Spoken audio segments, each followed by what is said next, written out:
Welcome viewers, design Bangla artist চ্যানেলে আপনাকে স্বাগতম। তো বন্ধুরা, আজকে আমরা শিখব একটি ব্যানার ডিজাইন। তো আসলে পিভিসি প্রিন্টিং এর ক্ষেত্রে বা ডিজিটালের ক্ষেত্রে আমরা কিভাবে এই সমস্ত ব্যানারগুলো রেডি করে থাকি, তো আজকে আমরা এ টু জেড কাজটা শিখব। তো অনেকে আবার দ্বিধাদ্বন্দ্বে থাকে যে আসলে প্রিন্টিং প্রেস বা অফসেটে যারা প্যাকেজিং ডিজাইন বা poster, leaflet, brochure, flyer, logo design করে ইত্যাদি এই সমস্ত কাজ করে, অনেকে আবার ঘাবড়ে যায় যে আসলে পিভিসির ক্ষেত্রে বা ডিজিটাল প্রিন্টিং এর ক্ষেত্রে ডিজিটাল এই ব্যানারগুলো কিভাবে তৈরি করে। আসলে আমি বলি যে আসলে এখানে ভয় পাওয়ার কোনো কারণ নেই। আপনি যেভাবে ফ্লায়ার ডিজাইন করেন, ব্রোশিওর, লিফলেট ডিজাইন করেন ঠিক, বা আপনি ওয়াজ মাহফিলের একদম সোজা সাপটা বলে ওয়াজ মাহফিলের যে পোস্টার ডিজাইন করেন, নির্বাচনী পোস্টার ডিজাইন করেন, ঠিক সেম টু সেম আপনি এই কাজগুলো একইভাবে করতে পারবেন। ঠিক আছে, একইভাবেই করতে হয়, খালি আপনার এখানে আপনার সাইজ বা রেশিও এই যে জায়গাটার মধ্যে খালি একটু তফাৎ। ঠিক আছে, আপনি যখন কাজ করেন প্রিন্টিং প্রেসে অফসেটের ক্ষেত্রে, লিফলেট, ব্রোশিয়ার, সেক্ষেত্রে আপনি করেন কি অ্যাজ ইট ইজ, যদি এ4 ডিজাইন হয় এ4 সাইজ নিয়ে কাজ করেন, বা 7.5x10 যদি হয় 7.5x10 নিয়ে কাজ করেন। কিন্তু আপনি ডিজিটালের ক্ষেত্রে একটু ভিন্নভাবে করলেও করতে পারেন, অথবা আপনি যদি এর থেকে বড় সাইজে করতে যান তাহলে কিন্তু একটু প্রবলেমে পড়তে হয়। তো এখানে আজকে আমি এই সমস্ত কাজগুলো আপনাদেরকে খুব খোলাসাভাবে আজকে ডিটেলে আলোচনা করব। এবং অনেকে বলছে যে আমার পোস্টার সাইজটা 33, আমি এটাকে এরপরে কিভাবে প্রিন্ট দেব, তো এটা শর্টকাট কি বা কিভাবে ছোট করা যায় শর্টকাটে, এই কাজটাও আজকে আমি দেখাই দেবো। এগুলো কাজে কিন্তু আমাদের এই ডিজিটালের ক্ষেত্রে কাজগুলো করা হয়। তো এই ডিজিটালের ক্ষেত্রে কি কি কাজগুলো ফলো করা হয় আজকে আমরা এই ভিডিও থেকে শিখবো। অবশ্যই আপনি কিছু না কিছু এখান থেকে জানতে পারবেন, তো অবশ্যই একটু ভিডিওটি দেখতে থাকুন। তো সর্বপ্রথম আমরা আসি সাইজে। তো এখানে আমাকে ক্লায়েন্ট বলছে 10 ফিট বাই 3 ফিট একটা আমার ব্যানার ডিজাইন হবে। ঠিক আছে, পিভিসি ব্যানার, পেনা। তো সেক্ষেত্রে আমাকে 10 ফিট বাই 3 ফিটের একটা ডিজাইন রেডি করতে হবে। তো সেক্ষেত্রে আমি কি করব, তাহলে আমি কি 10 ফিট বাই 3 ফিটে এই সাইজটা নিব? 10 ফিট বাই 3 ফিট সাইজ যদি নিতে যাই আমার কিন্তু ডিজাইনটা অনেক বড় দেখা যাবে, কারণ 10 ফিট 12 ইঞ্চি 1 ফিট, তাহলে 10 গুণন 12 120, 3 ফিট 3 12 36, 120 ইঞ্চি আর 36 ইঞ্চি, 120 ইঞ্চি আর 36 ইঞ্চি যদি আমি এখানে তৈরি করতে যাই তাহলে কিন্তু এখানে বিশাল বড় একটা হবে। ঠিক আছে, পুরো আমার এই স্ক্রিন সহ একটা হয়ে যাবে 120 ইঞ্চি আর 36 ইঞ্চি। তাহলে আমরা কি আসলে এত বড় একটা আর্টবোর্ড বা সাইজ নিয়ে কাজটা করব? আসলে ডিজিটাল যুগে বা টেকনিকের ক্ষেত্রে আপনি এত বড় সাইজ নিয়ে কাজ করবেন না, কারণ যেহেতু আপনার টেকনিক আছে বা অপশন আছে, ছোট ডিজাইন করে আপনি জাস্ট একটা কমান্ডের মাধ্যমে আপনি এই 10 ফিট বাই 3 ফিট বানাইতে পারবেন। একটা কথা বলে রাখি, অনেকে বলে তাহলে আমি যদি ছোট বানাই তাহলে তো ব্যানার তো আর ওভাবে ছাপতে পারবো না। তাহলে আসলে বলি যে আসলে আপনি ডিজাইন করার সময় আপনি ছোট সাইজে করবেন এবং পরবর্তীতে ঠিক ওই সাইজটাকে একটা কমান্ডের মাধ্যমে রেশিও অনুযায়ী এটাকে 10 ফিট বাই 3 ফিট তৈরি করে ফেলাবেন। এখন বলতে পারেন আপনার এখানে রেশিও নষ্ট হবে, এখন কোনোই সমস্যা নেই, কারণ আপনি ওই রেশিও অনুযায়ী কিন্তু এই ছোট সাইজটা নেবেন। ওই ছোট সাইজটা আপনাকে রেশিও অনুযায়ী নিতে হবে, নিলে আপনার কিন্তু খুব সুন্দরভাবে হয়ে যাবে। তো এখানে আমি আজকে এই কাজটাই দেখাবো আপনাকে। তাছাড়া ডিজাইন কোনো ফ্যাক্ট না, কারণ এই সমস্ত ডিজাইন এক একজনের হাতে এক এক ধরনের খুব সুন্দরভাবে ফুটিয়ে তোলা যায়। তো আজকে আমি নর্মালি একটা খুব সুন্দরভাবে কাজ আপনাদেরকে বোঝানোর চেষ্টা করব এবং খুঁটিনাটি যে বিষয়গুলো আছে এগুলো আপনাদেরকে শেখানোর চেষ্টা করতেছি। তবে আপনি হয়তোবা এর থেকে আরো খুব সুন্দর ডেভেলপ করতে পারেন ডিজাইনটা। ঠিক আছে, তো যাই হোক, আমরা আগে সাইজটা নিব। তাহলে 10 ফিট বাই 3 ফিটের জন্য আমরা কোন সাইজটা ইউজ করতে পারি? তো ক্লায়েন্ট যদি বলে 10 ফিট বাই 3 ফিট বা 15 ফিট বাই 20 ফিট বা 20 ফিট বাই 10 ফিট বলে, সেক্ষেত্রে আপনি কিভাবে সাইজগুলো করবেন? সেক্ষেত্রে দেখুন, আমি সর্বপ্রথম আসতেছে আর্টবোর্ডে। আর্টবোর্ডে আসার পর এখানে আমি ইন্টারসেপে এটাকে অপশনটা ইনেবল করলাম। তো এখানে আমার যেহেতু ক্লায়েন্ট বলছিল কত 10 ফিট, তাহলে আমি এখানে 10 ফিট নিয়ে নেব। 10 ফিটের 10। ঠিক আছে, সবসময় মনে রাখবেন ক্লায়েন্ট আপনাকে যেই সাইজটাই বলবে, এখানে যেহেতু পিভিসি পেনা এগুলোতে আপনার ফিট হিসেবে কাজ হয়। ঠিক আছে, তাহলে আপনাকে 10 ফিটের 10 নেবেন, একদম সোজা সাপটা হিসেবে বলতেছি, 3 ফিটের 3 নেবেন। ঠিক আছে, তাহলে এটা কিন্তু রেশিও অনুযায়ী কাজটা হচ্ছে। পরবর্তীতে আমরা জাস্ট একটা কাজ করলেই ওটা একদম ফিট আকারে হয়ে যাবে, এটা আপনাকে অবশ্যই স্মরণ রাখতে হবে। এখন ক্লায়েন্ট যদি বলতো এখানে 20 ফিট, তাহলে 20 ফিটের 20 নেবেন। এখানে 10 ফিট যদি বলো 20 ফিট বাই 10 ফিট, তাহলে 10 ফিটের 10 নেবেন। ব্যাস, আর কোনো এখানে আপনার কোনো কাজ নেই, জাস্ট আপনি আপনার আর্টবোর্ডটা সিলেক্ট করে দেন। তাহলে আমাকে যেহেতু বলছে 10 feet by 3 feet, 10 feet by 3 feet আমি এখানে ক্লিক করে দিলাম। ওকে, এখন দেখুন আমার কিন্তু এই যে কালো একটা বর্ডার দেখতে পাচ্ছেন, এখানে কিন্তু 10 ফিট বাই 3 ফিট এটা একটা কাজ হয়ে গেল। তো এখন আপনি এখান থেকে জাস্ট আপনি টেমপ্লেট নিতে পারেন 10 ফিট বাই 3 ফিটের একটা সাইজ। এখানে আমি এই সাইজটাকেও খুব সুন্দরভাবে তৈরি করে দিলাম। হ্যাঁ, এই সাইজটাকে আমি খুব সুন্দরভাবে এখানে বসাই দিতে পারি। এখন অনেকে বলতে পারে এটাতে কি আসলে সাইজ বা অফসেট পাথটা নিতে হয়? আসলে আমি আগে থেকেই বলতেছি যে অফসেট পাথটা হচ্ছে আপনার অ্যালাইন মেনটেন করার জন্য, তাছাড়া অফসেটের কোনো কাজ নেই। অফসেট পাথের একটাই কাজ, সেটা হচ্ছে কি অ্যালাইনটা আপনার খুব সুন্দর দেখাবে। এখানে মাইনাস আমি 3 mm দেবো, মাত্র 3 mm। ওকে, 3 mm। দেখুন আমি কিন্তু এখানে 3 mm দিলাম। ওকে, কন্ট্রোল 5 দিয়ে আমি এটাকে ম্যাকআউট করলাম, রাইট ক্লিক করে লক করাই আছে, ব্যাস আমার কিন্তু মূল ডিজাইনটা খুব সুন্দরভাবে সেট আপ হয়ে গেল, মানে মেজারমেন্টটা। এখন আসি আমি ব্যাকগ্রাউন্ডটা। অনলাইন থেকে আপনি এর থেকেও আরও খুব সুন্দর সুন্দর ব্যাকগ্রাউন্ড কালেক্ট করতে পারবেন। তো আমি জাস্ট এটা একটু কালেক্ট করছি, যেহেতু আমাকে এটা একটু ভালো লাগছে, আমি এটাকে লক করে রাখলাম, ব্যাস। এখন আমি এখানে ফটো কিছু কালেক্ট করছি, সেটা কেমনে?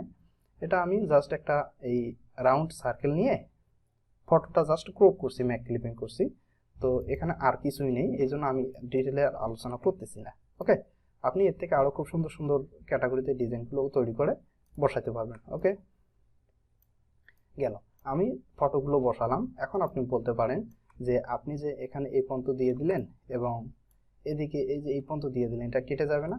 তো দেখুন আসলে পিভিসি ব্যানার বা প্যানার ক্ষেত্রে হয় কি, আপনাকে যেই এক্সুয়াল সাইজটা দিয়েছেন সেই এক্সুয়াল সাইজটার পরও চারদিক দিয়ে বা আউটসাইডে আপনার আরও হাফ ইঞ্চি করে জায়গা পাবেন বা জায়গা থাকবে, এটা পিভিসি থেকেই কেটে দেওয়া হবে।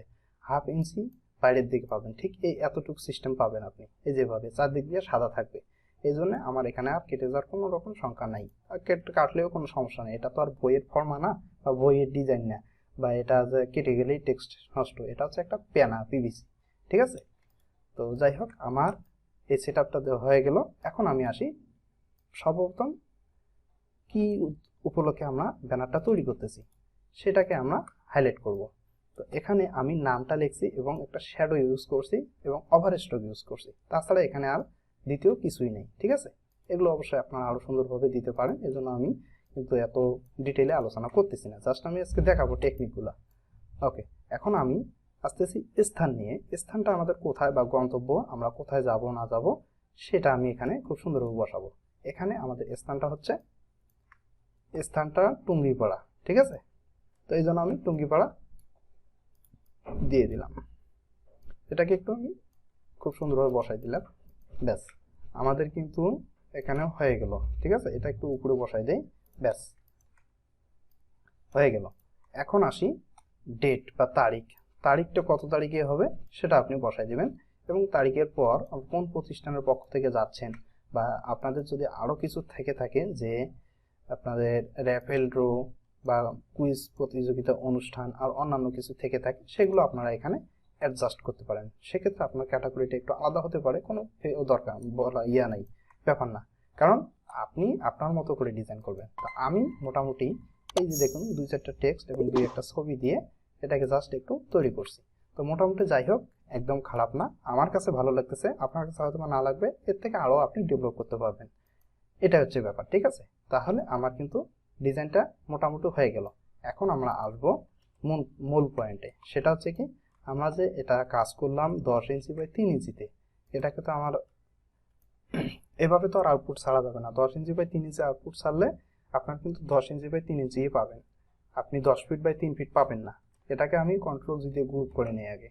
ওকে, তাহলে গ্রুপ করে নিয়ে না আগে আনলক করে নিই আগে, তারপর গ্রুপ করে নিই, কন্ট্রোল জি গ্রুপ। এখন কথা হচ্ছে, অনেকে বলছে আমার ব্যানার হচ্ছে 10 ফিট 20 ফিট, সেটাকে আমি কিভাবে এরপরে প্রিন্ট দেবো? তাহলে সেক্ষেত্রে আপনি করবেন কি, দেখুন এখানে যেহেতু আমার 10 ফিট বাই 3 ফিটের আমি 10-3 নিছি, সেক্ষেত্রে আমার এরপরে প্রিন্ট দেওয়া যায়। আপনার যদি এই ব্যানারটা 10 ফিট হইতো বা 20 ফিট বাই 10 ফিট হইতো, সেক্ষেত্রে আপনি কিভাবে এটাকে এরপরে নিয়ে আসতেন? আপনি সরাসরি চলে যাবেন রোটেট অপশনে। রোটেট অপশনে স্কেল অপশন আছে, স্কেলে ডাবল ক্লিক করলে এখানে চলে আসবে। এখানে আপনি যতটুকু আপনার ছোট করার দরকার বা এরপরে প্রিন্ট দেওয়ার জন্য যতটুকু আপনার রেশিও ছোট করতে হয়, ঠিক ততটুকুই ছোট করবেন। আপনি ভুলেও ট্রান্সফর্ম দিয়ে এটাকে ছোট করবেন না, কারণ ছোট করতে গেলে রেশিও নষ্ট হবে। আপনি এখান থেকে স্কেল থেকে ছোট করবেন। ধরুন আমি 95 দিতেছি, এখানে আমি প্রিভিউ দিয়ে চাইলে দেখতে পারি।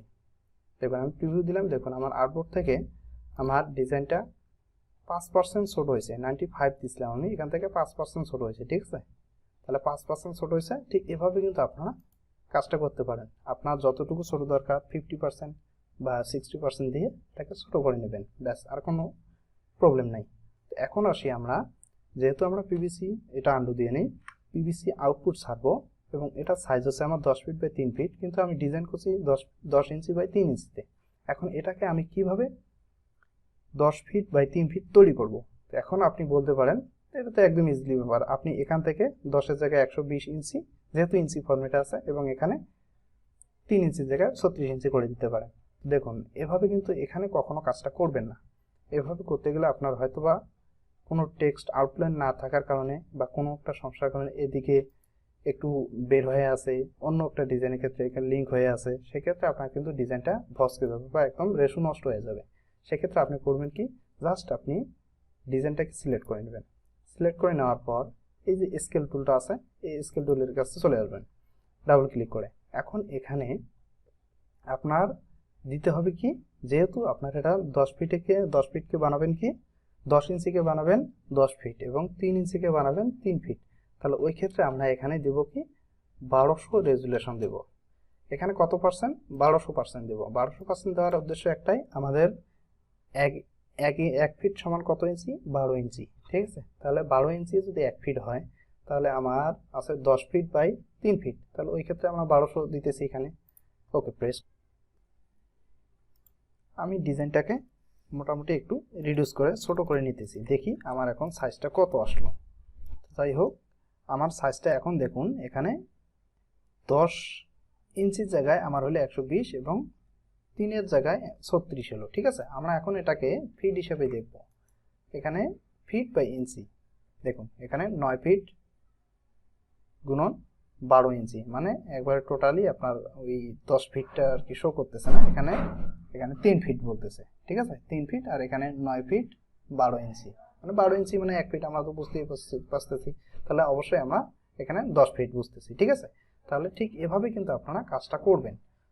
তো যাই হোক, আমার একটু র্যাম পিসির প্রবলেমের কারণে কিন্তু আমার একটু সমস্যা হয়েছিল, সেক্ষেত্রে আমি এটাকে করছি কি একটু রাস্টারাইজ করছি। রাস্টারাইজ করার পর কিন্তু আপনাদেরকে এইটুকু আলোচনাটা একটু বোঝাই বললাম যে আসলে আমাদের রিডিউস বা স্কেলের ক্ষেত্রে আমরা যখন এটাকে 10 ইঞ্চি বাই 3 ইঞ্চিকে এই স্কেলে পার্সেন্টেজ আকারে বড় করব, তখন 1200 রেজুলেশন দিলে তার রেশিও অনুযায়ী এখানে 10 ফিট এবং 3 ফিট শো করবে, ঠিক আছে?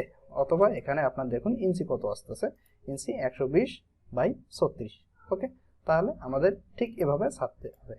আপনি এআই, ইপিএস বা পিডিএফ যে ফাইলটা দেন না কেন কোনো প্রবলেম নাই, কিন্তু যখন ওরা মানে পিভিসি হাউসে সেটআপটা ছাড়বে, পিভিসি এভাবে লিখবে।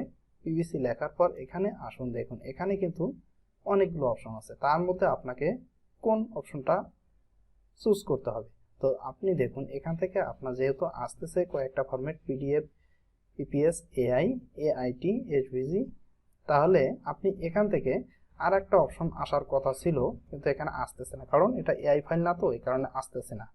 তো এটা টিআইএফ অপশনটা আছে, ওই অপশনটাতে কিন্তু আমাদের সেভ করতে হবে, ঠিক আছে? তো আপনি এখান থেকে এআইটি দিয়ে সেভ করতে পারেন, কোনো সমস্যা নেই। আমি এখন এখান থেকে এআইটি দিয়ে সেভ করতেছি। তো দেখুন এখানে আমি এই রেশিও অনুযায়ী বা পার্সেন্টেজ অনুযায়ী কাজটা করবেন। তো যাই হোক বন্ধুরা, আজকে মনে করি আপনারা অনেক কিছু বুঝতে পারছেন। যদি করি আপনি এই ভিডিওটা স্কিপ করে ভিডিওটি না দেখে থাকেন, যদি আপনি এ টু জেড প্রথম থেকে শেষ পর্যন্ত দেখে থাকেন, তাহলে অবশ্যই কিছু না কিছু হলেও বুঝতে পারছেন। তো বন্ধুরা, ভিডিওটি কেমন লাগলো অবশ্যই কমেন্ট বক্সে জানিয়ে দেবেন, এবং পরবর্তীতে কি সম্পর্কে আরো খুব সুন্দরভাবে জানতে আগ্রহী আছেন সে সম্পর্কেও কিন্তু কমেন্ট বক্সে অবশ্যই লিখে যাবেন। তো ধন্যবাদ, ভালো থাকুন, সুস্থ থাকুন, গুড বাই।